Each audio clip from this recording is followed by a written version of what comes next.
We are recording the session as a heads up, and I'll just share my slide deck for a quick intro to EDGE for those of you who may not be familiar with who we are and what we do. I'll make it quick. I noticed that there are some familiar faces and names, I should say, from our first session with Dr. Bethany as well. So again, good morning. Thank you for joining us for EDGE's Part 2 session with Bethany Osborne on fundraising strategies and grant writing. My name is Dr. Golnaz Golnaragi. I'm social enterprise lead and mentor in residence at EDGE, one of our mentors. And before we begin, I would like to acknowledge that for thousands of years, this has been and still is the traditional territory of the Mississaugas, of the Credit First Nations, the Anishinaabe Nation, the Huron-Wendat, and the Haudenosaunee Confederacy.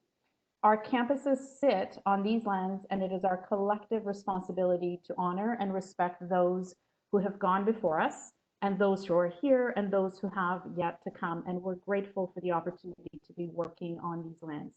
I invite you to learn more about the history and present of the Indigenous communities on the land you gather on and work to build a better future for all. In the spirit of celebrating what's core to us at EDGE, which is creativity, innovation, and entrepreneurial mindset, and making our land acknowledgement practice meaningful, we welcome you to look up Whose Land, which is a platform, an app that allows you to look at the land where you live and work and learn about the treaties and agreements that have existed there. Whoops, I'll just go back up. All right, so very quickly, our roadmap today is similar to last week for those of you that were here. The good portion of our session, which will go until 11:30 this morning, will be on fundraising strategies and grant writing with Dr. Bethany. We'll also have an opportunity for questions and answers with all of you, like we did last week. So please be active in our chat box, use the chat box feature, and we'll make sure that we get to your questions before we wrap up and close. So before we begin, again, a reminder to please keep your mics muted during the session, essentially to minimize the background noise. When we get to Q&A, if you do have comments or specifics that you want to ask, Ahmad will unmute your mic. You're more than welcome to use it. But again, at this point, if you could do a quick check to make sure you're muted. The session is recorded, so please be mindful of this. So if you don't want your face to be visible, please unmute your camera. Share what you're comfortable sharing, and just again, a heads up, the session is recorded. Accessibility is important to us, and again, Dr. Bethany will be sharing her slides on a platform where you will have access to English subtitles. And after the session, we will be uploading this recording onto YouTube, and we will send out the link to you as we did last time, so you do have access to the video again if you'd like to watch it with subtitles again. So please again share your comments and ask questions using the chat function. I'm going to have Ahmad, my colleague, introduce himself. He's the host for today, and we'll be working with Dr. Bethany to moderate. Good morning, everyone. My name is Ahmad. I work at EDGE alongside Golnaz and Tiana. You should see her there among the many faces in the session. I'm happy to be moderating and helping host today's session. You might recognize me from last week's session as well. If you have any questions, please use the chat. I'll be moderating it, making sure that Bethany gets to your questions. During the Q&A portion, please feel free, if you'd like to use your video or your microphone to ask questions as well. We welcome that too. Thanks. Thanks so much, Ahmad. Okay, so because I see a number of familiar names that were with us, I won't go through the whole spiel about EDGE, but very quickly for those who may be new to us, EDGE is the entrepreneurship hub at Sheridan College. We support entrepreneurs and change makers on their entrepreneurial journey, and as essentially a conduit into the communities that we serve, as well as into Sheridan and our community here with our faculty, staff, etc.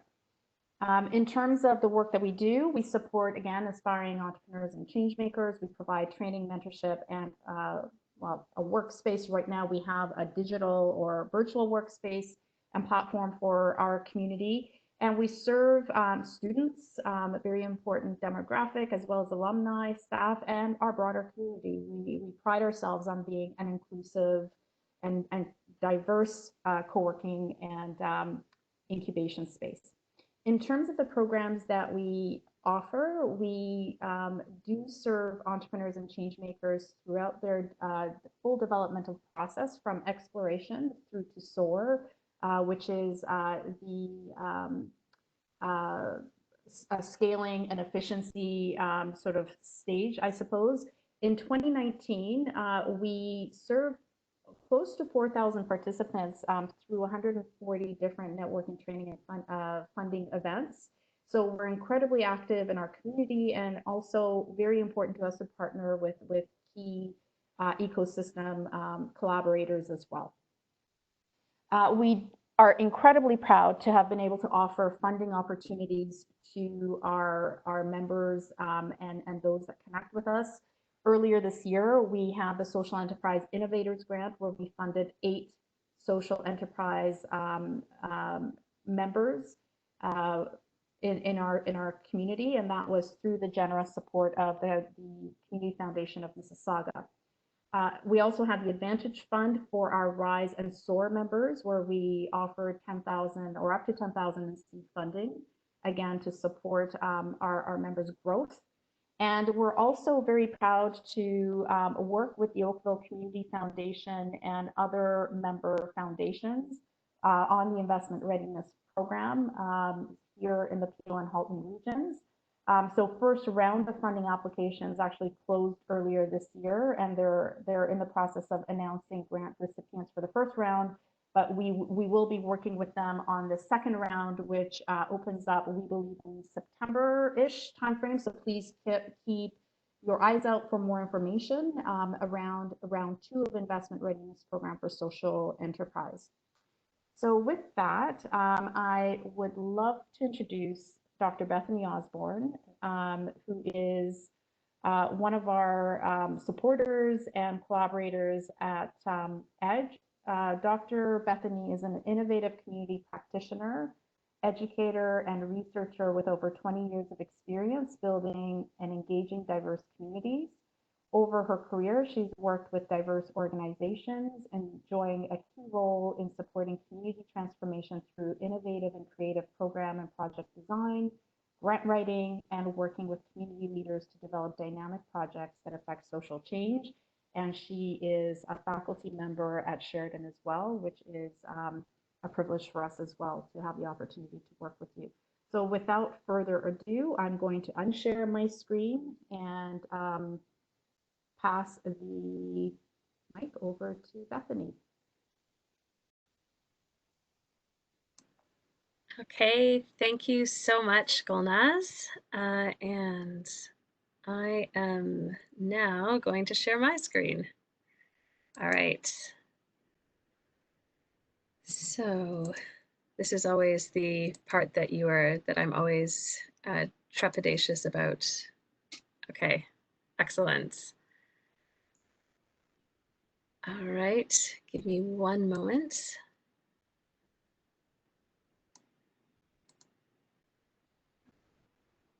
Excellent. And now let's just make sure the captions are on. Fantastic. Wonderful.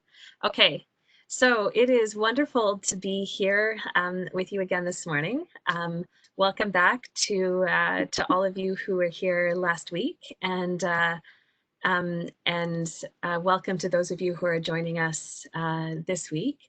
For those of you, I saw that Imad put in the link to the session from last week. And so I'm going to refer to just at the beginning of our session this week to some of the things that we talked about last week, but have no fear. You'll absolutely be able to understand what I'm talking about, even if you didn't attend the session last week. The session this week is actually talking about writing funding applications. We titled it Grant Writing 101. like Golnaz said, I'm someone who has worked in the nonprofit sector for the last 2 decades. And whenever I say something like that, I think to myself, oh my gosh, where did the time go? It's no way that I could have worked that long anywhere. And yet that is true. I've seen lots of things change and grow and shift over that time. But unbelievably, the one thing that hasn't changed is some of the fundamental basics of how to put together a good funding proposal.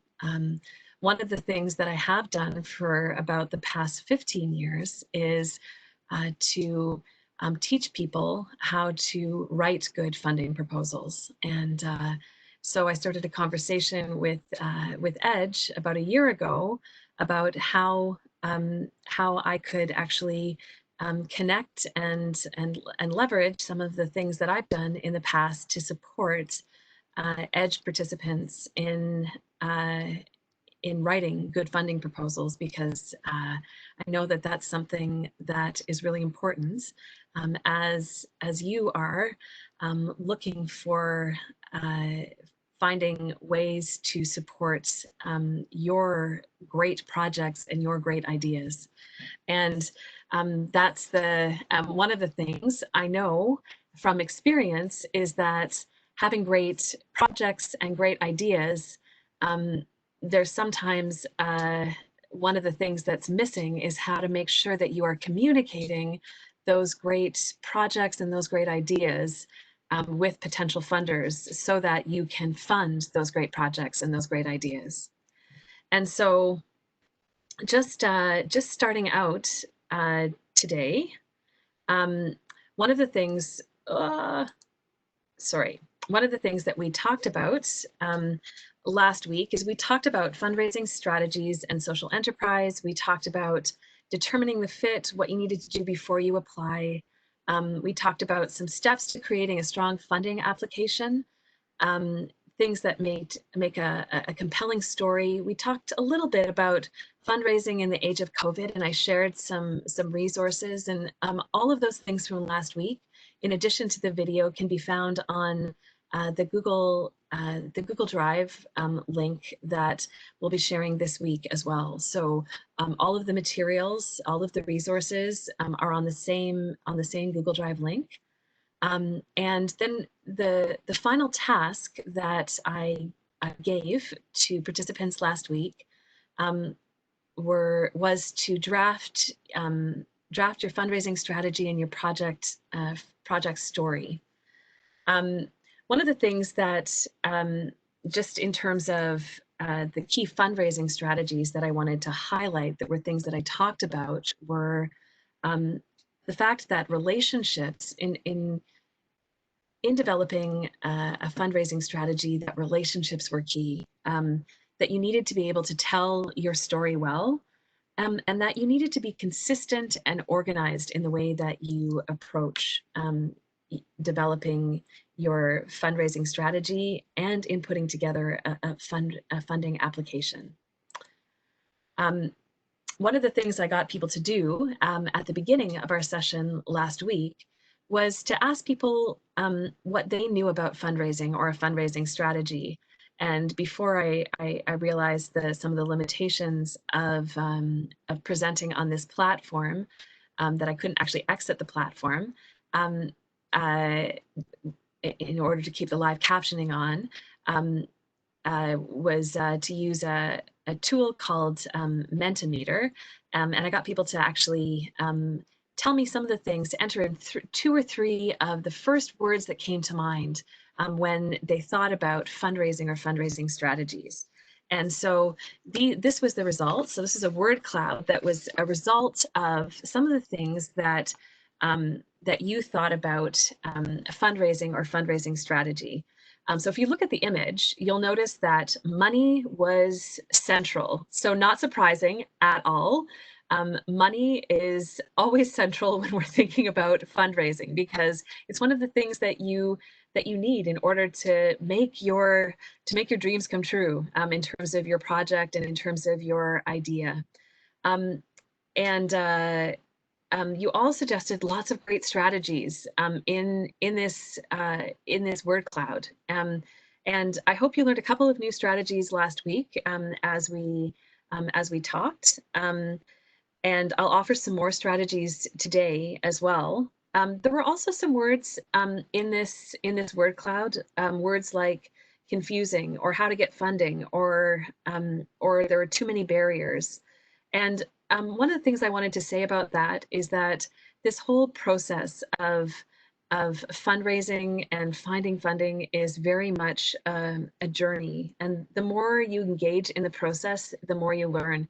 When I started off 25 years ago in my in the nonprofit world, and writing my first proposal, I did not know anything about writing fundraising proposals, and how I learned was by doing. And so one of the things that I would say is that it's important to learn strategies, but it's also one of the things that you learn by doing. And so the more you dip your toe in the water, you can't swim until you actually get into the water and start swimming. So one of the best ways to become better at getting funding and fundraising is to get into the water and to start to float, and then eventually learn how to swim. And one day, I have no doubt that some of you in this webinar will actually be running your own webinars on how to develop good fundraising strategies and how to write great grant proposals. So your homework last week was to develop a project story. And I gave you a couple of different resources. One was a handout number 1, which was a sample, and a handout number 2, which was a template, and then a handout number 3, which was a template with instructions. I'd be really interested to know what the process was like for you. Did anyone, now, if this was a class and I was looking out over a sea of desks, I'd be looking out and I'd be looking for some hands in the classroom. And I would say, now be honest with me, did anyone have a chance to try this? And I'd be looking for some hands. But did anyone try this process? Did anyone try to put some words to paper, to try to develop their story a little bit this week? Or if you didn't try to develop some of your project story, what were the things that seemed really challenging to you?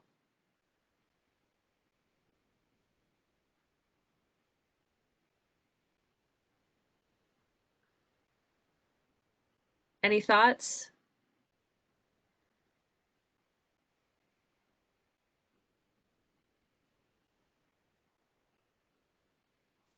I see someone typing, and if you would like to use your mic, please put your hand, and we would love to hear. Okay, so to think of something that was compelling and to not sound like a cover letter. Okay, so coming up with a way of actually sounding compelling.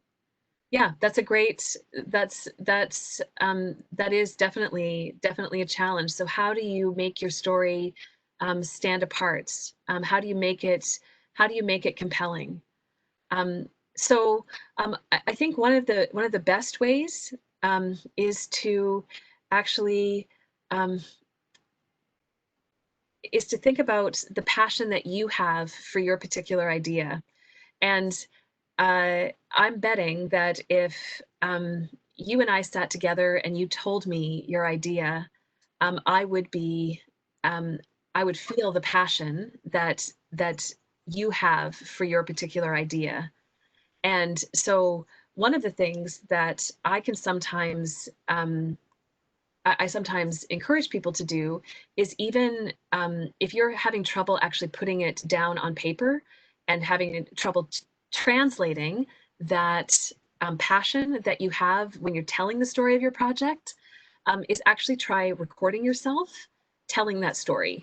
So talk about it, and then actually transcribing it as a way to start out that story, because that can help you in terms of capturing some of that passion that you have. Think about the people. One of the other ways is to integrate in some of those testimonies of people who have been or could be impacted by your particular project or your particular idea as well. And that's one of the ways that you make it sound not like a cover letter.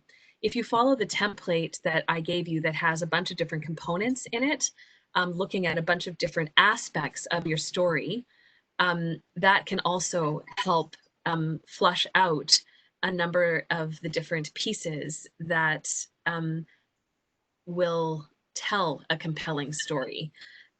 But developing a compelling story also doesn't happen overnight. That's a way to get it started.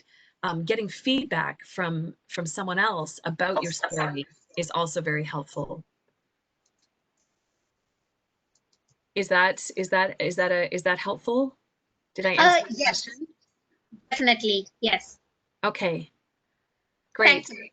Yeah, no problem. Were there other questions? There is. So we have Rupali that says that she took a look, but the most challenging to her is the story writing process. I don't know if you have The any story tips writing on that. process. Yeah, I mean, we could actually do an entire session just on how to write a good story. And I think maybe this part has always been not as challenging for me, because my first degree was actually in creative writing, and so there are lots of principles around creative writing that are really helpful when it comes to grant writing, and it has to do with thinking about. And I definitely alluded to this when we were talking about telling a compelling story, that you want to think about who your audience is. You want to think about telling a story in a particular way so that they can see the story accurately. So I think the quote that I shared was the quote from Emily Dickinson: "Tell the truth, but tell it slant," so that you're telling the story in a way that they're going to identify with as well. And my biggest the biggest example, the biggest piece of advice that I can give is to do more showing than telling. And I would actually give this for any kind of writing, whether you're doing academic writing or whether you're doing writing in a grant proposal, is that you want to show rather than tell. So rather than saying, my project is going to be very good, you want to say, here are the ways that the project will be good, and give examples. And some of those examples would be to give evidence, and you can give evidence about from people that will participate, people who have participated, from market research. One of the when you talk about the need for your project, you want to show evidence based on research that you've done, research that other people have done in the field. So you want to show that there is a need for the work that you've done, or that there is a very big gap as well. So all of these things are different strategies that can help you tell that story.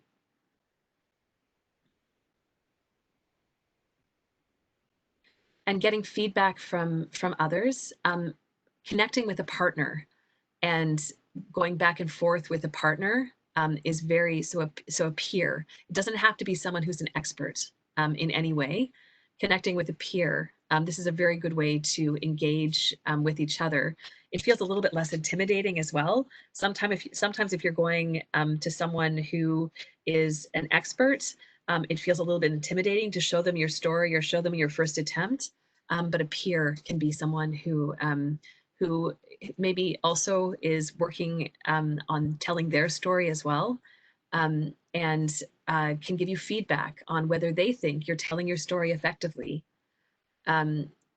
because we have lots of ideas in our head. We know our story really well, and we might think that it makes sense, but getting someone else to tell you if it makes sense. And so saying to someone, how do you understand my story? How do you understand my project? How do you understand my idea? And getting them to say back to you, here's how I understand your idea.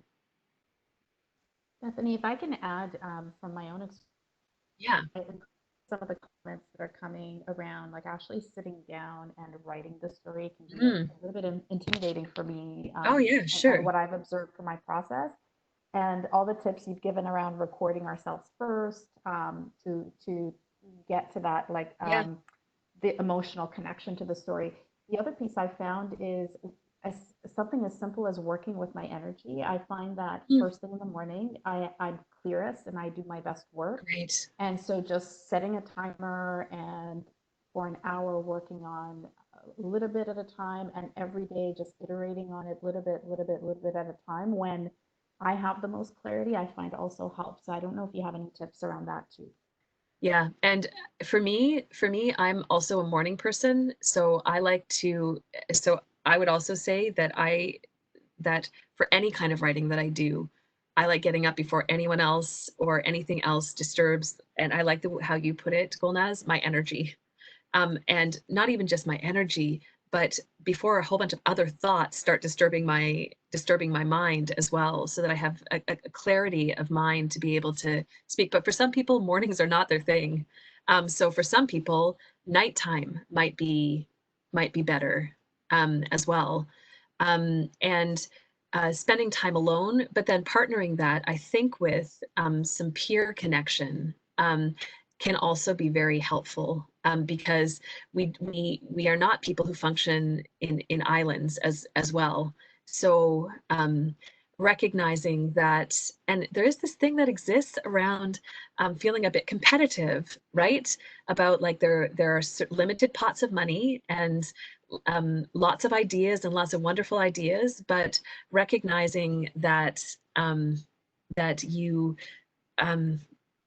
that there is a community that is all working together for the social good, and then working together and connecting. So thinking about a learning community and how can you support each other, because I think there's real value to that as well, and that you might even find synergies and connections and collaborations that might even strengthen your own project. Yeah. And there certainly are spaces you need to make sure that around your own intellectual property, that's important, to have ground rules around that too, but also recognizing that you can support each other too. Any other questions or comments about story? I think Sean has some pretty, not a question, but he has some pretty interesting insights here. Sean says, we all create personal identities from our experiences. Our mind generates a story about who we are that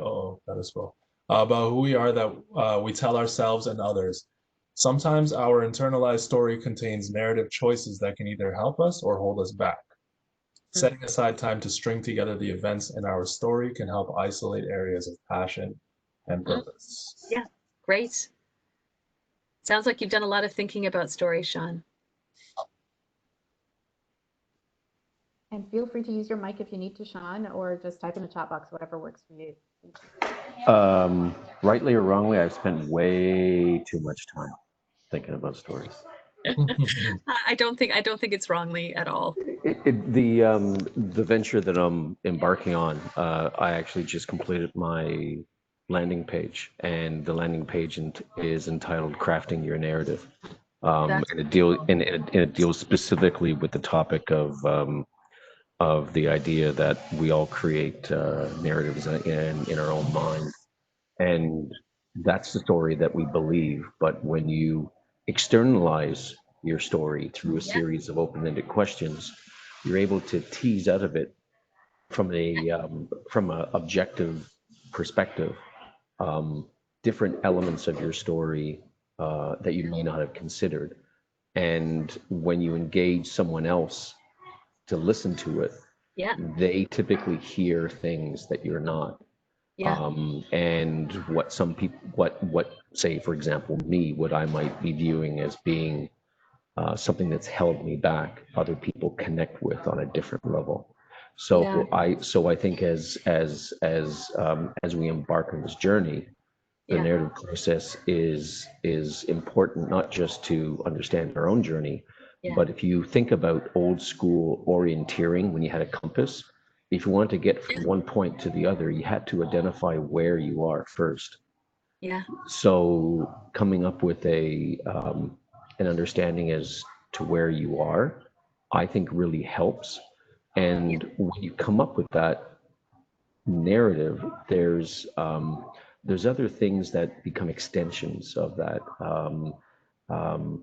Some of the work I've done with other people is we've teased out catchphrases or a mantra, because typically with people's stories, there's a trend. And the catchphrases or the mantras are very powerful in keeping you focused on whatever that journey is. And I think whatever you're doing, whether you're selling a social enterprise or you're selling pants, I think that message can be resonated. Yeah. Don't ask me why I said pants. Yeah. Yes. Yeah. No. I agree. That's it's very important. And I think that story, you're right, does connect. We, I think we're made of stories. Because that's what people connect to, and that's what people remember, and they're essential, to who we are, to where we've come from, and to where we're going. Yeah, thank you so much, Sean. That's great. I really appreciate that, and congratulations on completing your landing page. That's fantastic. I there we could continue to talk about story actually for the next hour, but there are, and there continue to be, other ways to tell your story within a funding application. And so you do want to start, and I want to encourage you to continue to work on that core narrative or that core story, because that really is the place that you need to start. But it's also a very much a process, and you're going to keep building on that. So don't be discouraged if you don't feel like you have a whole story. But you do need to. But I do encourage you to start building that story and that core narrative. We're going to start to talk today about the steps to create a strong funding application. We're going to talk about the essential components of a work plan and the essential components of a budget, and then bringing those pieces together. For any funding application, for any grant application that I have ever had to complete myself, or for any adjudication that I've done for any kind of funding process, a work plan and a budget have been the major components of any one of those, and a project narrative. Those are the three major components of any funding application. So by the end of this workshop, you'll be able to review the different steps to create a strong funding application, define essential components of a work plan and a budget, and practice the development of those steps. And then you'll leave the session today with knowing what the components are that are needed to create your next funding application. Now, that is a lot to do in the next hour. And so we are going to touch on these things, but I've also provided in the Google Doc a number of different resources, which include examples. So there are 5 examples of work plans. There are 3 examples of grant applications, and then an example of a budget as well. And so we're going to walk through those things. And knowing that it actually is not a helpful thing to have 5 hours to spend online with a webinar, and that 1 hour is a better time for us to spend doing a webinar together. There are lots of things for you to refer back to when we're finished touching on these different components today. So I want to start with the different steps to creating components of a funding proposal. So most funding proposals that you are going to see, and there are going to be a number of different iterations of funding proposals, but in general, you would find a cover letter, a project summary that's going to ask you what you're going to do. So what is the challenge you're solving? What is the need you are meeting? Who is your target population, or what is the community you're working with? Who are your partners, collaborators? Who are the other stakeholders? There's going to be a work plan with goals and objectives, a timeline, impacts. Sorry about that. That is my older dog, who is, thank you, Frida. She also thinks that work plans are very, very important. And then there will be a budget. And there'll be all sorts of different iterations of this. And so one of the things that that you want to be aware of is that having a draft ready of these different things puts you in a really good position when funding opportunities become available. So when you're searching for a funding opportunity, or when they become available. Because last week, what I talked about is the fact that sometimes you have a great idea and you look for a funding opportunity, but sometimes those funding opportunities present themselves because there's a particular funding cycle. So you need to be ready for when that does happen. So I wanted to say one thing. I am not going to spend a lot of time talking about a cover letter, but what I did do is I actually put a resource on the Google Drive that actually talks about putting together a good cover letter and some elements to a good cover letter. And a cover letter is something that you actually prepare at the very end of a funding proposal once you put everything else together. And so, but we don't have time today to actually cover a cover letter, but I did put a resource in there for you to look at that may be helpful for you the next time you have to develop a cover letter. So a work plan. What is a work plan? Has anyone ever had to develop a work plan for any reason? For a funding proposal or for any other reason? So I see a yes. Trying to write one right now. Okay, so this is very timely for you. Okay. So work plans. I don't think anyone a work back plan. Okay, excellent. So work plans. I don't think that anyone ever said the phrase, "Oh my gosh, work plans are the most exciting thing that I have ever had to do in my entire life. I love doing them." Possibly there are people who exist who've had to do them. I do not jump up and down with joy when I know that I have to do a work plan. However, there's real value to doing work plans. What exactly is a work plan? I'm going to show you an example of work plans, and I've got lots of examples that I provided for you.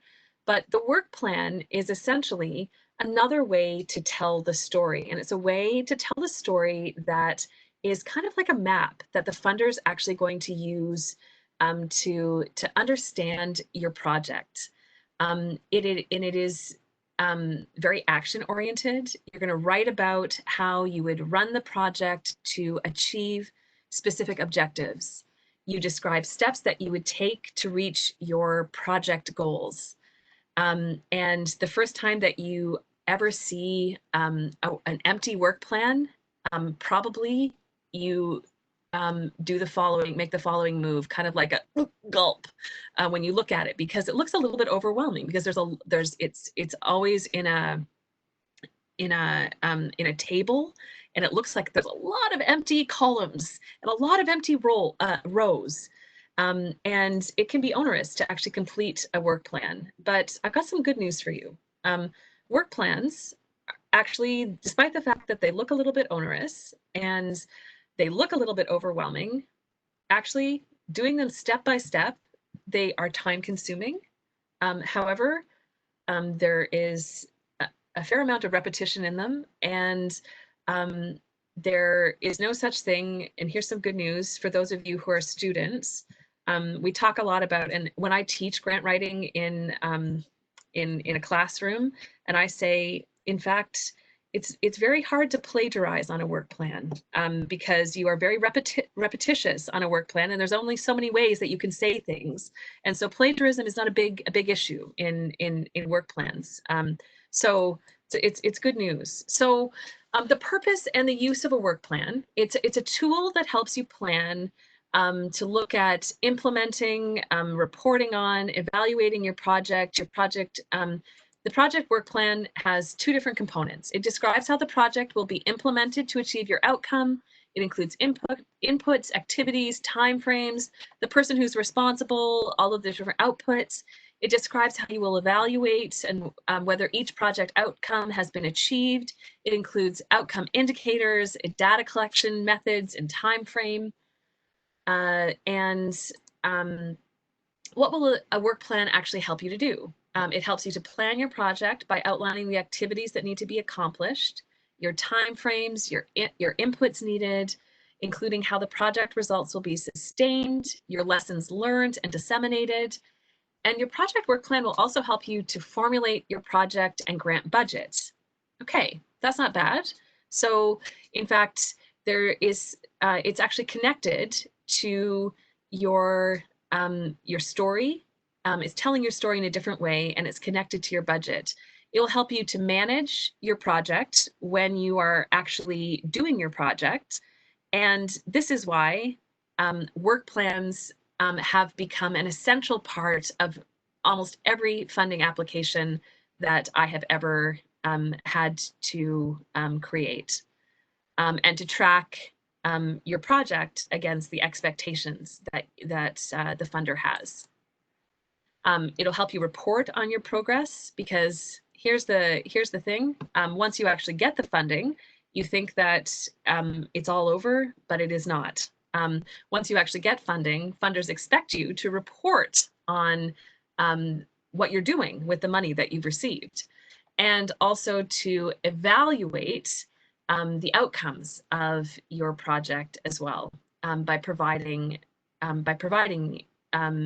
the indicators that you actually use to assess whether you've been successful on doing what you said you were going to do. So what does a work plan actually look like? The model that's actually used for work plans is called the logic model. And I bet you've actually seen something that looks like this. How many of you have seen a model that looks like this? So a number of you told me that you've actually worked on a work plan before. Those of you who hadn't worked on a work plan, have you seen something that looks like this before? Okay, so first time for you. A few people have seen something before, haven't seen something like this before. So this is actually called a logic model. So why is it called a logic model? Well, it's actually meant to present your project in a logical order so that anyone can actually look at this work plan and understand how the project will run. So I've done a generic template that's based on often how many work plan, and yeah, there's also visual representations of logic models as well, absolutely. So this is a logic model that I've developed that provides many of the different categories that you would find on a grant a funding proposal or a funding application. So what logic models are actually asking you for are things like project goals, objectives, and expected outcomes. They're asking you for particular activities that will help you to achieve a project goal, your timelines. They want to know when you're going to do things, what you're going to need to achieve it, what is going to be an output. So what are going to be the products that are going to result from the activity? How are you going to know that you're achieving what you said you were going to achieve? And then how are you going to actually evaluate what you're that you're achieving your goals and objectives? Don't worry, this may seem like a lot, but we're going to talk about how you actually create one of these work plans. So step one, how do you create goals and objectives? Goals are really broad intentions and objectives are precise. So goals can't be measured and objectives can be measured. And this is the most important thing that you need to remember when you're actually developing this for your own project or for your own idea.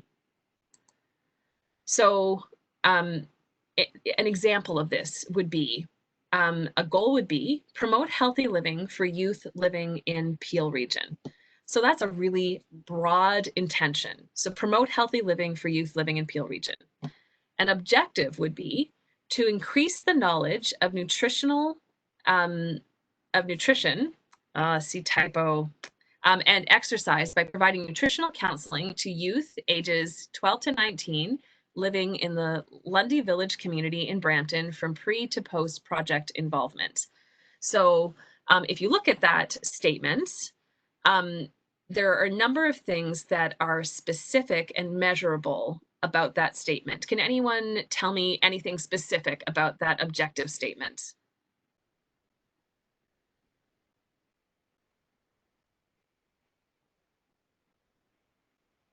So the activities, so the location, great.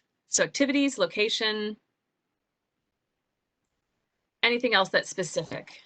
Yeah, ages, so the ages of the youth age 12 to 19, the time, absolutely.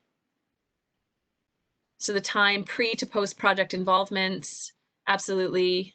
And then we have number of youth, 1 year. So there's a number, so Brampton, so location, you're looking at nutritional counseling. So there's all sorts of very, so increase knowledge. Well, knowledge can't be measured, but we're actually looking at so there is a pre and post measurements, but we're looking at so the increase the knowledge from pre to post project involvement. So that's how we're measuring the knowledge. And so that's the important piece. So if we said increase knowledge or so understanding would be difficult to measure, but knowledge could be measured if we were looking at pre to post project involvement, or increase the number of youth that are participating in recreation programs within 1 year. So those are the kinds of things that you want to think about in terms of measurement. And that's the kind of things that funders will be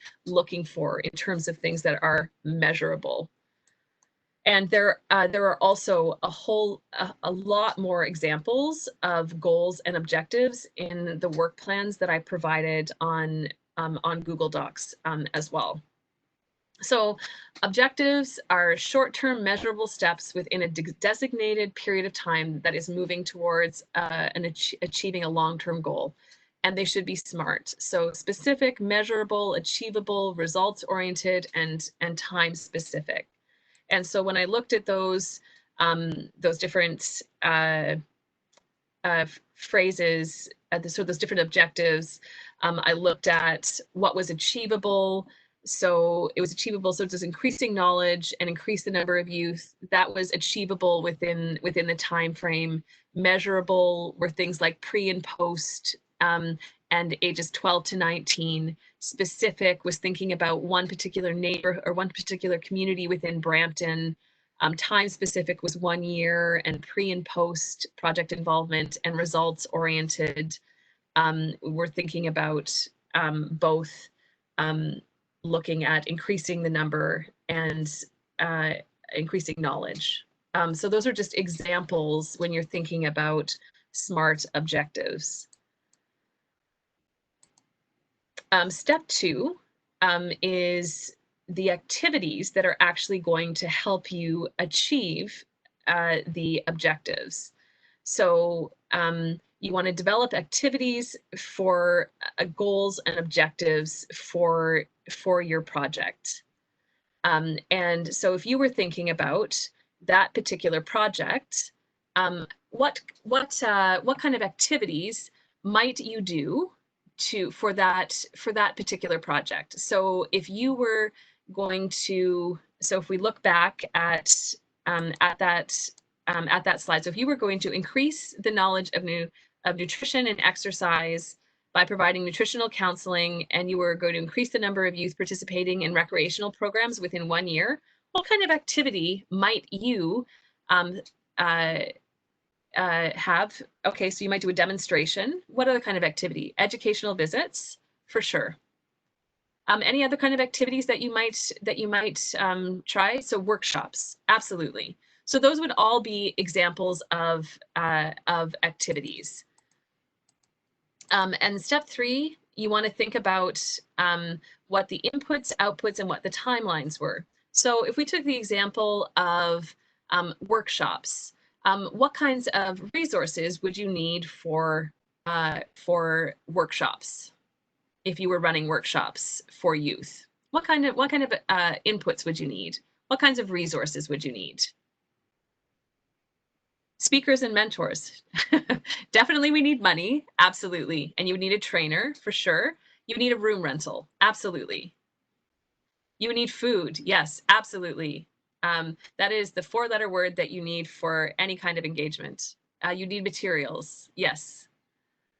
And what would be the result of that? So if you were thinking about outputs, what would be the result of that? So when you think about what would that generate for you? If you had those workshops, what would be some of the outputs that you would end up with? Data and information, for sure. You could collect feedback, absolutely. Which you could generate into a report. For sure, you could have new ideas, for sure. And the timelines, how much time, possible networking, absolutely. What would your timelines be? How much time would you need to put together a workshop? Those of you who've had to run workshops, how much time do you need to prepare for a workshop? Do you just decide that you're going to plan a workshop? So 1 week to prepare a workshop. Okay. Now, what if it depends? For sure, it depends. 1 to 4 weeks. Now, if you're planning a workshop, what a funder would want to know is all of the steps involved for planning a workshop. So if you need to plan a workshop, how much time ahead of time do you need to recruit for a workshop? Do you need to plan for a workshop? So if you planned a workshop, so even those, when you're planning a workshop for EDGE, how much time in advance do you plan for workshops? You plan for them quite far ahead of time because you're planning a schedule, and you spend a lot of time marketing and planning for your workshops. It depends how planned and organized you are, but a funder is going to want to know where you how much time you need to recruit. Depends what kind of workshop it is, but what your recruitment activities are going to be. I was just going to comment, Bethany, with pre-COVID, post-COVID, I'm also finding with my own venture and to some degree with EDGE, like people work in 2-week cycles. Yeah. That's what I'm finding. Whereas like before, we might have organized something well in advance and promoted it, and we still do. Like for our, for example, to use Edge for our LEAP programs and Yeah, sure. programs, we tend to have longer periods. But for, can you still hear me? Yeah, sure. Yeah, sure. Okay, cool. That's good. But for certain webinars, like a 1 or 2 week period is what seems to be working with people's schedules. So I guess it depends is the right answer for me too. Yeah, no, it would for sure. So, but I guess the point that I'm getting to is that you have to put all of that into your work plan. So if you, so you would probably, so funders are also adjusting to what COVID-19, what that world looks like for the next while, right? So I would say that probably you would probably have at least had 6 weeks in advance planning prior to COVID-19. Would you say that, Gulnaz, in terms of planning for a workshop, or 4 weeks, 4 to 6 weeks? Would that have been true? Yes, before COVID? And now it's reduced about half the time?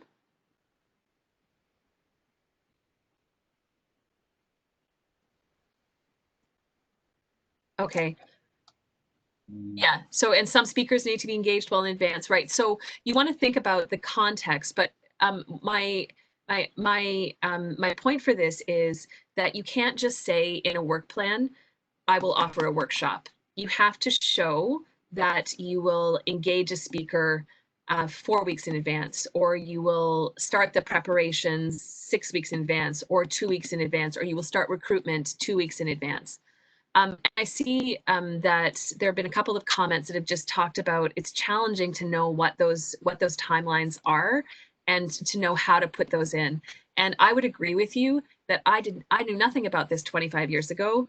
Now I could do this in my sleep because I've written so many grant proposals and I've run so many projects. And that's actually where you reach out to the community, where you look at examples of other grant proposals, and I put some examples that are up there, but where you can also reach out to the community that's at Edge as well to ask, is this realistic in terms of what I've put down for my work plan and in my work plan? Does this make sense? And then the community can actually let you know that as well. So you want to make sure that you get feedback before you would actually submit it to a funder as well. But you want to think about timelines. You want to think about all of those activities need to be present on your work plan because that tells. And can anyone tell me why I would be picky about this and why a funder would be picky about this? Why do they want to have all of those things on a work plan? It kind of seems like a make work project, right? Like, why does all of that stuff need to be on this spreadsheet? Like, what a lot of work. Seems ridiculous, right? Like, why would they get you to do that? What does that tell the funder? To understand that you know what you're doing, 100%. That's exactly why they get you to do it, so that they know that you know what you're doing. They're giving you money. They want to know that you know how to run a project. So even if it seems to you like, oh my gosh, what a pain to have to put all of these things on a piece of paper, yeah, they want to know that you will get the work done in the allotted amount of time. Now, what if you don't get things done in the exact amount of time and you're a week off from what you said you were going to do? Does that mean you'll never get funding again? Dun, dun, dun. No, it doesn't. Not at all. You're absolutely fine. And people actually deviate from their schedules all the time. But if you really deviate far, funders want to know, and you need to explain it to them. But it's okay to deviate a little bit, but it's also very helpful to have the work plan to actually keep you on track as well.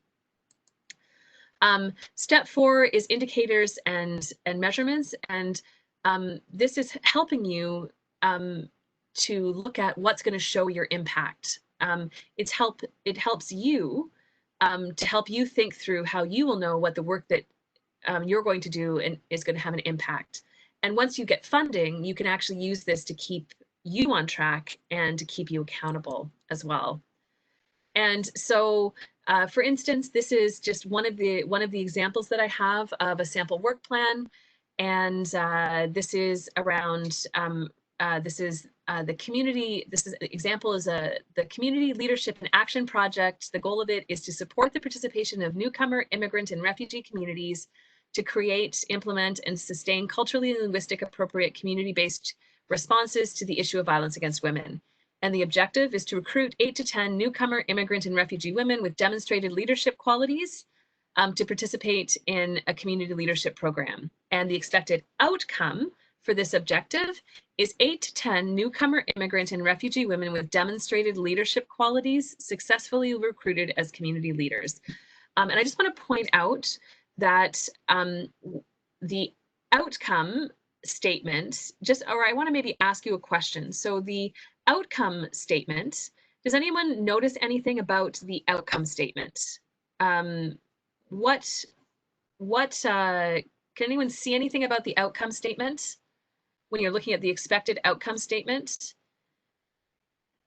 Do you see how I created the outcome statement? Does it remind you of anything, or does it look like anything? It's smart for sure. It is actually a mirror image of the objective. So you want your expected outcome to be exactly what your objective is. So in an ideal world, your outcome is going to be exactly what your objective was. So my objective was to recruit 8 to 10 newcomer, immigrant, and refugee women with demonstrated leadership qualities. And so when I'm writing my expected outcome, I've just said 8 to 10 newcomer, immigrant, and refugee women with demonstrated leadership qualities that have successfully been recruited as community leaders. So it's really easy to write an expected outcome statement for a work plan, because it's just saying, yeah, it's going to be exactly what I said it's going to be. It's going to be that I've successfully done what I said I was going to do. And so then just to give you an example, and you can see, I'm not going to spend very much time on this, but this is what this might, what a work plan might look like for this particular project goal and objective. And there are a number of samples of this that you can find on the Google Drive.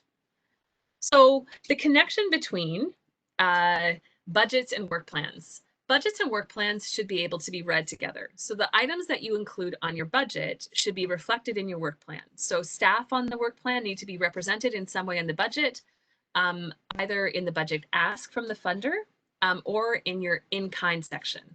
If you're seeing this term in-kind for the first time and you think to yourself, oh my gosh, what the heck is she talking about? Don't worry, we're going to talk about in-kind and ask from the funder in just a moment. So I want to move on to the budget, but before I move on to the budget, do you have any questions about the work plan that that you want to make sure that I answer?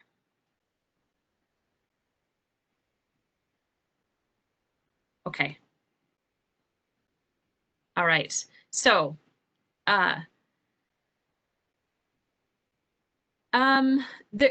well, your expected outcomes. So that's a good question. Your expected outcomes. Okay, so 2 good questions. So your expected outcomes should be the same, should always be the same as your objective, because you want to tell them that you expect to do what you've said you're going to do. I got to tell you that there have been many times when the projects that I have run have not delivered what I said I was going to deliver, however. And so that was a very good question. Now, there are many things that can stop a project from delivering what you said you're going to deliver. Sometimes there are unanticipated things that happen.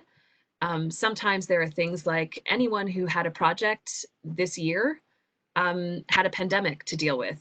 but there are not just pandemics that would stop projects from delivering, actually delivering project project outcomes. And so in general, when we talk about one of your fundraising strategies being that you have developed a relationship with the project officer or the grants officer, it should never be a big surprise to your grants officer or to the funding body if there's a very big difference in terms of how your project is turning out. So you want to be in good communication with that person, not just before you get the money, but also after you get the money. And I have a few times had to write extensive justification for why the project didn't turn out the way it should have. And when I did that, I thought to myself, oh my gosh, I'm never going to get funding again. And yet I got funded again by the same funder because I was able to provide really good justification for why the project didn't turn out the way it turned out, because there were really good reasons. So my caveat on that is that you want to make sure that you are providing, that you're in really good communication with the funder, and that you provide really good evidence for the reason why the project outcomes aren't what you said they were going to be. Does that make sense? Okay. All right. You can absolutely, there's absolutely funding that are needs assessment, pilot projects, and more exploratory in nature. Absolutely. It's also about the nature of what the funding is as well. There are research and development grants as well. So sometimes in research and development grants, you're actually trying to determine whether or not something can be successful, and so then your goals and objectives are going to be a little bit different too. And I saw one other comment come up, Imad, but I didn't quite catch it. So can you guys explain? Yep. Do you have anything to provide us regarding the possible justification you might have written as reference and how it's done? Sure. I could give you an example. I ran a project in partnership with George Brown College, and this was actually it was actually a pretty massive project that was with the Department of Special Projects at George Brown College, and it was it wasn't a small project. It was hundreds of thousands of dollars that we got for funding. It was a pre-apprenticeship program, and the program came out of, there were a lot of pre-apprenticeship programs that were really focused on and connected to and directed towards men in terms of the pre-apprenticeship programs. There were some women who were involved in the programs, and what the community actually said to me was, members of the community, is, could you please have a program that is for women? And so what the women said was, we would really like to do a pre-apprenticeship assistant cook program. And making a long story short, we recruited for the program, had a really fulsome program, and the program, the assumption that the funder made was that all of the women who were going to be a part of this program would be on social assistance. And the women, but actually only 1/3 of the women were on social assistance. But almost all of the women in the program had children. And so women who were on social assistance would then have a daycare subsidy, but women not on social assistance had no access to a daycare subsidy. And there was no money allocated in the budget for daycare subsidy. And so this then caused a real barrier for women to be able to participate for the entire year in the program, and caused a lack of retention within the program. And I tried everything to get additional funding for women to continue participation, like tapping into all sorts of pots of money. And there were all sorts of frustrating things. Women also didn't have any access to transit passes either. And so I wrote a big budget justification, like I wrote a big justification. So in the end, we only had 15 women complete the program instead of 25. And all of it had to do with the fact that there were systemic barriers, that the assumption that the ministry made was that the only people who were going to participate in programs were people who were on social assistance, which was not true. And so that was the example of the justification that I made. And I wrote a bunch of different case studies about why we weren't able to deliver on what we said we were going to deliver. So that was just one example. Yeah. Sure. Thank you. Okay. All right. So I want to just move on. I want to move on to the budget. So I've just thinking about your project, I provided also a handout for a budget, and I'm going to go through the different types of and did I get more funding? I did get more funding for subsequent programs, yes, and actually ended up being a part of a task force that looked at ways of modifying the program, actually, to being more inclusive to a broader number of people as well. So this is why it's really important to actually, when funding doesn't work the right way, and is not inclusive of all people,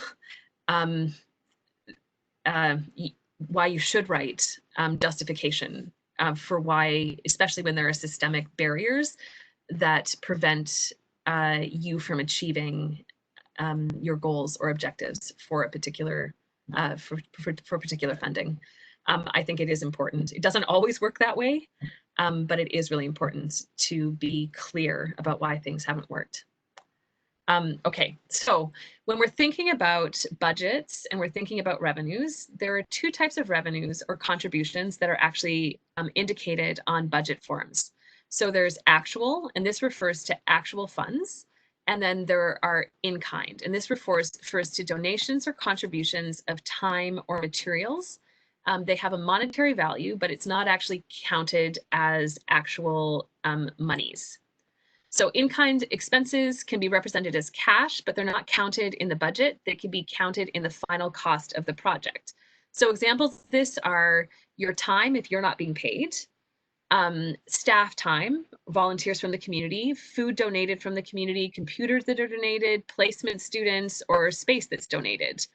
And if these types of in-kind expenses are massive, particularly if you're starting up a social enterprise, if you're part of the nonprofit sector, these in-kind expenses or in-kind contributions are a significant part. I'm imagining that all of you, if you see this list here and think about in-kind expenses, can think of, probably can identify with at least one of the things that are on the list, because all of these things have a value.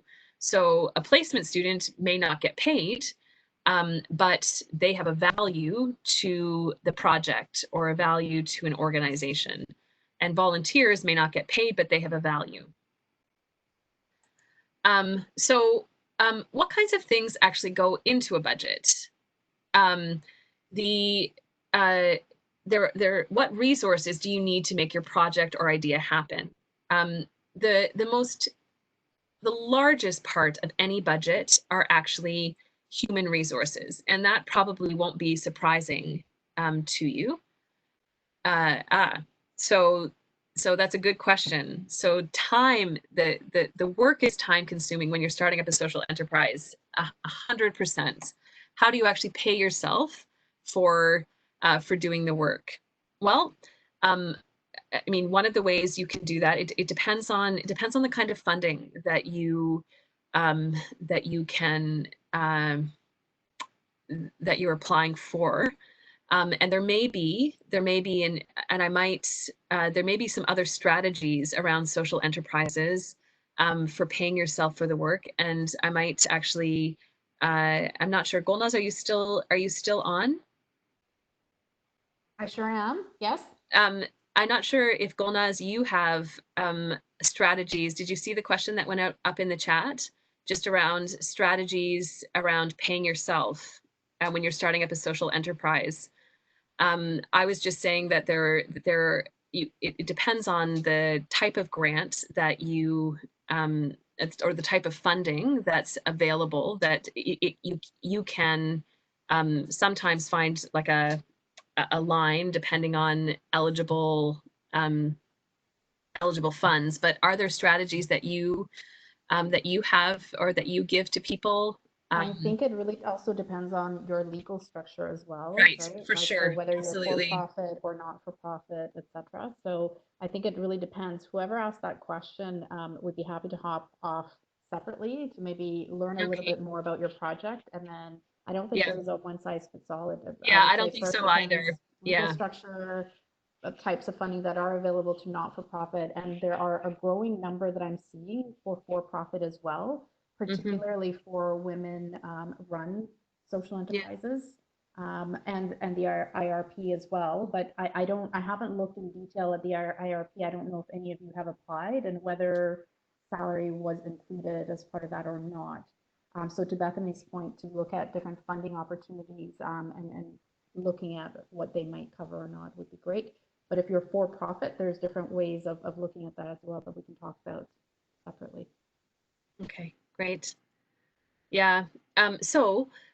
Staff salaries, I mean, the largest part of any project budget is often staff salaries, and it is definitely within social enterprises a challenge to think about how do you pay yourself. I've included on the budget example or the sample budget that I've shown.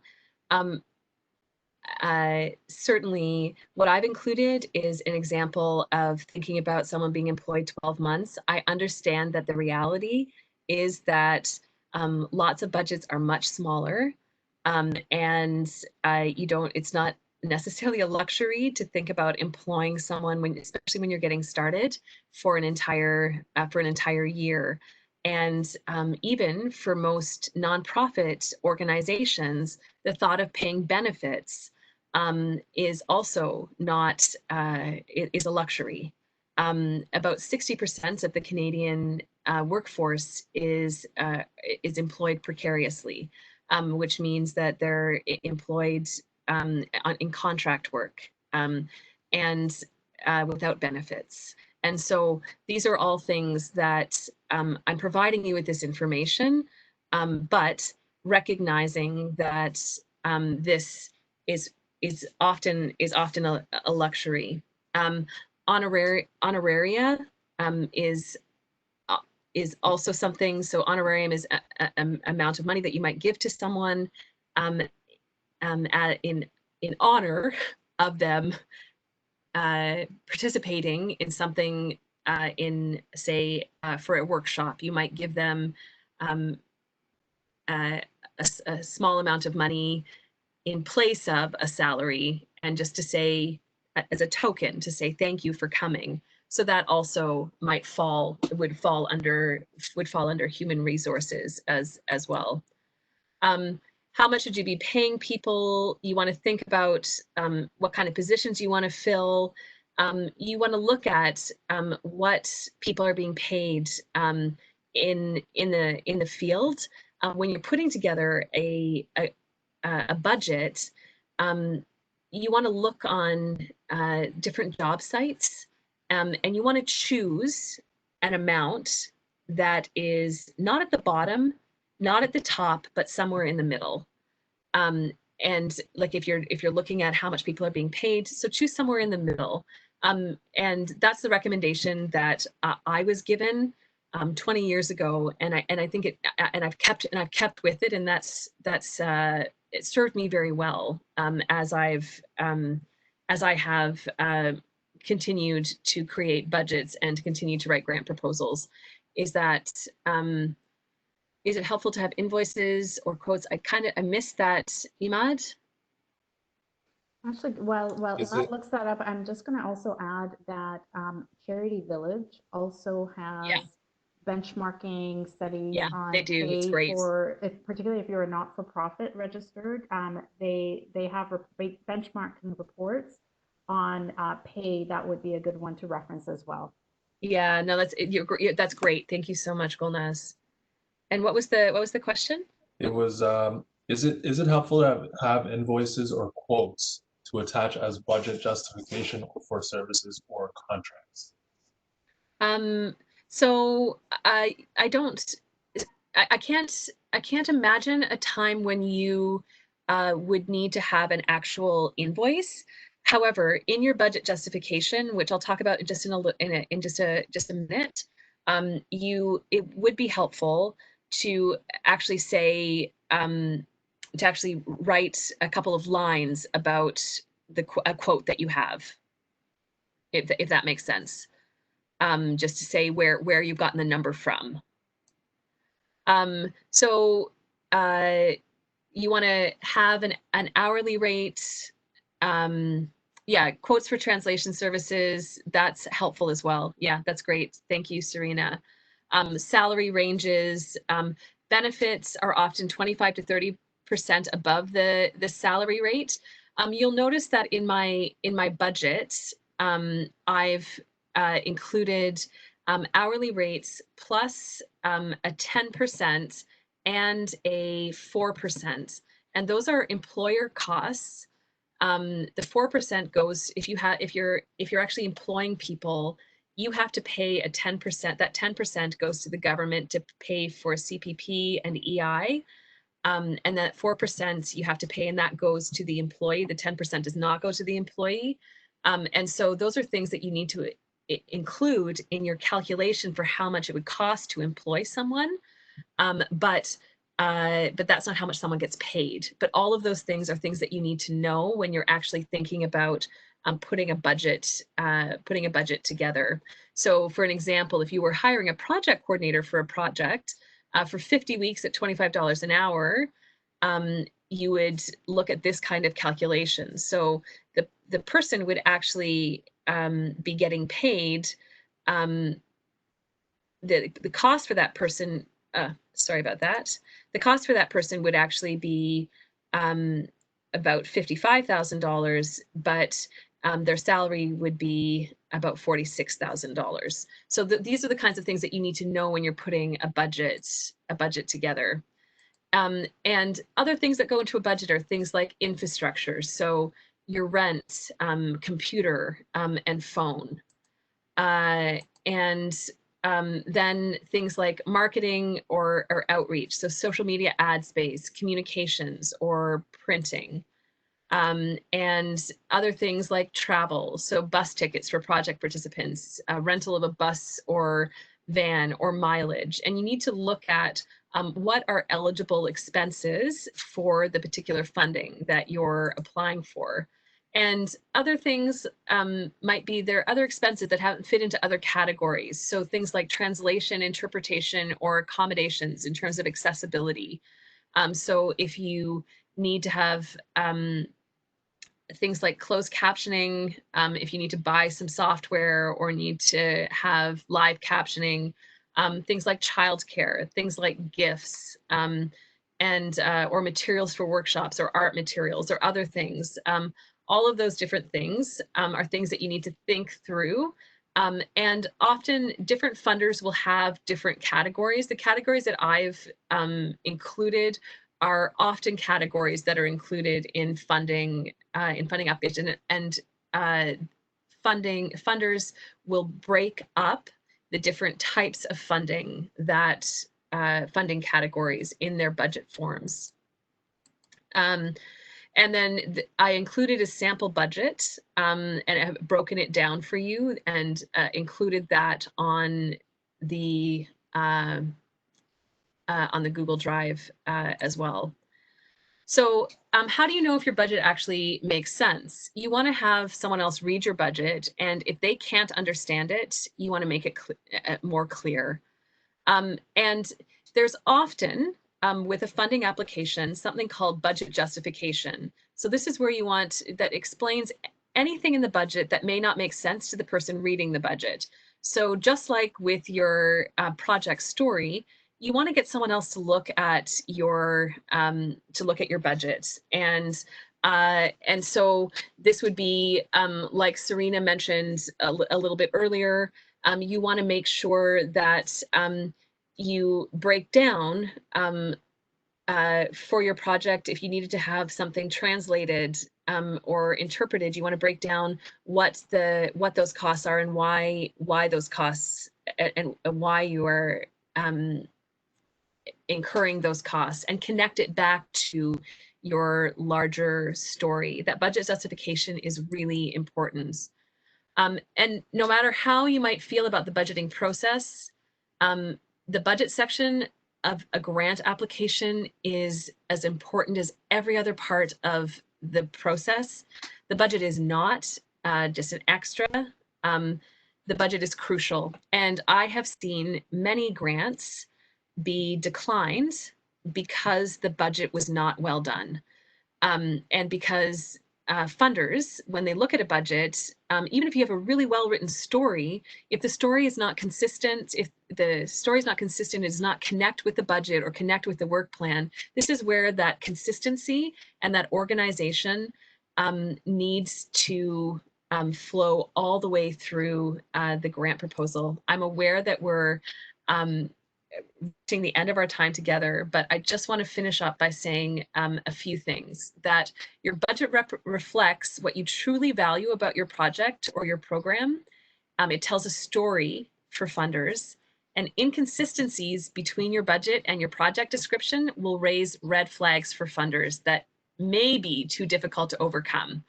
And when there are red flags, this is one reason why you may not receive funding. So you want to make sure that you spend a good amount of time on your budget. It's another way to tell your story, and you want to make sure that there is a single theme that runs through your entire grant proposal. And you want to make sure that you use your budget strategically as well. The one thing I want to just point out is that one term that you may find from a number of funders are things like matching funds. And so what is a matching fund? So sometimes funders will ask that you find a certain amount of funding from another source. So it could be from another funder, but it could also be in-kind resources. And so that's where those in-kind resources are really important. So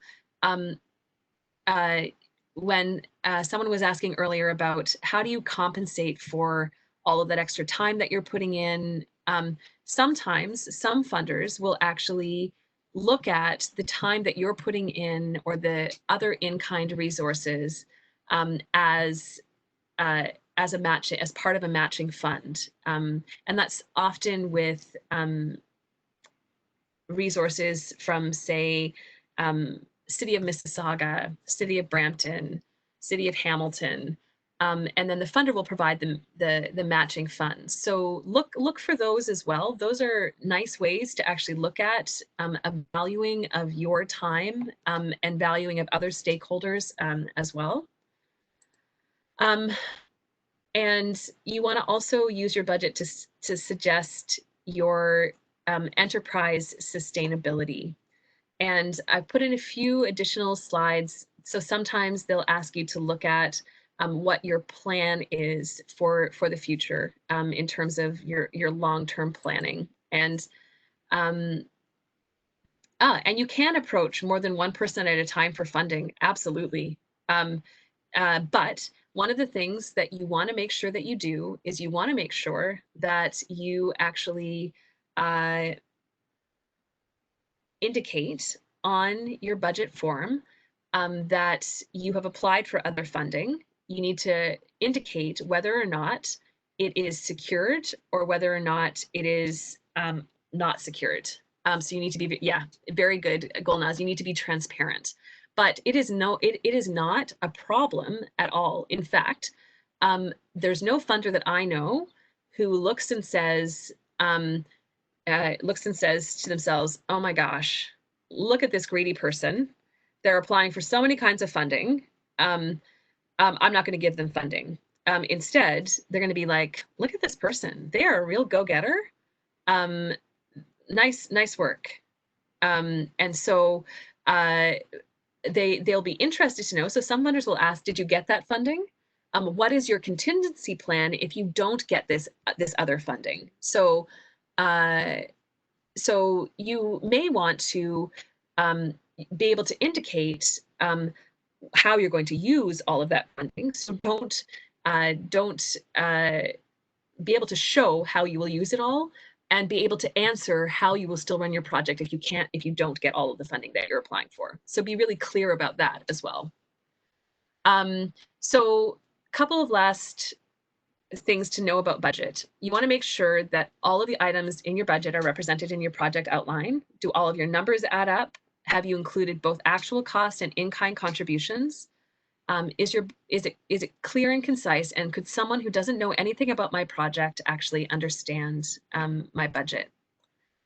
And there are a number of characteristics of successful grants, and you want to make sure that you have good research. You want to make sure that there's a clear connection between the funding and the project, that your proposal is tailored to the funding competition, that you follow the funding agency's writing guidelines when creating your proposal, and you submit the proposal by the deadline. I do not know any funder who will accept a grant or a funding proposal after a deadline. I don't know anyone who will, especially now that most things are submissions online. That is the one thing that funders won't do. You want to make sure that it clearly explains the entire project, especially the sections which describe the need for the project, the resources, the goals and budget sections. And the narrative section of the proposal answers every possible question about the project. And although I've encouraged you to have a broad narrative and a core narrative, you want to make sure that you do not just plop that narrative into a funding proposal. You want to make sure that it's tailored to the funding competition. And just, you want to look for funding sources that typically fund similar projects. You want to consider local grant funding sources first. And local sources increase your chances of success because people like to keep it in the community. And I really think relationship is important as well. And I'll continue to encourage you to develop those relationships and to network. And once again, emphasize, make sure that you keep track of your time to submit before the deadline. Reach out to the community. Use the resources at Edge, who have fantastic resources and fantastic connections. So your next steps: preparing a draft cover letter, your final task. Ensure your organizational profile is up to date. You're working on your story, a sample work plan, and a sample budget. And once you have all of these things prepared, you'll be ready for your next grant opportunity. And I know that I've gone a little bit over, and I apologize. Thanks for giving me a little bit of extra time, and I'm happy to answer any questions if that's still okay, Imad. It absolutely is. What I would love to do, Bethany, is just summarize by saying it sounds like what you're suggesting is that we have these core elements ready to go that we can tailor to. And I see how that would save so much time. It absolutely would. Typically is a very stressful process. Because we're over time, what I'd like to propose to our participants is Yeah. this. First of all, thank you to Bethany for the care and incredible time you've put into these sessions for us with the tools and tips. I would like to ask Tiana to pop in the link to our evaluation form for those of you that are with us. Bethany, if you have maybe a 5-10 minutes extras to stay behind. Yeah, sure, of For course. those that have posed questions that we haven't been able to answer, if you are able to stay behind, we're more than happy to answer them. For those that have to leave, no pressure. I will just wanted to carve out space for you to do so and get on with your day if you need to. And the recording will be available. We will send it out, and it will be on our YouTube page for Edge as well. So I'm going to ask Ahmad to stop the recording now. And again, for those that want to stay behind, we're more than happy to answer the questions that haven't been addressed. And we are working with Bethany for sessions. And Bethany, I do need to come back to you separately with some timeline